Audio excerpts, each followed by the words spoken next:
جریر بن عبداللہ نے بیان کیا کہ ہم نبی صلی اللہ علیہ وسلم کی خدمت میں حاضر تھے۔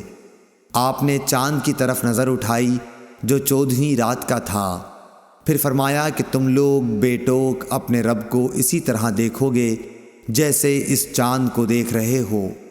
اسے دیکھنے میں تم کو کسی قسم کی بھی مزاحمت نہ ہوگی، یا یہ فرمایا کہ تمہیں اس کے دیدار میں مطلق شبہ نہ ہوگا۔ اس لیے اگر تم سے سورج کے طلوع اور غروب سے پہلے فجر اور عصر کی نمازوں کے پڑھنے میں کوتاہی نہ ہو سکے تو ایسا ضرور کرو، کیونکہ انہی کے طفیل دیدار الہی نصیب ہوگا، یا انہی وقتوں میں یہ رویت ملے گی۔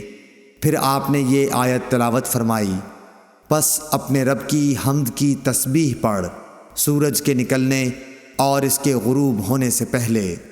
امام ابو عبداللہ بخاری رحمۃ اللہ علیہ نے کہا کہ ابن شہاب نے اسماعیل کے واسطے سے جو قیس سے بواسطہ جریر راوی ہیں یہ زیادتی نقل کی کہ حضرت صلی اللہ علیہ وسلم نے فرمایا تم اپنے رب کو صاف دیکھو گے۔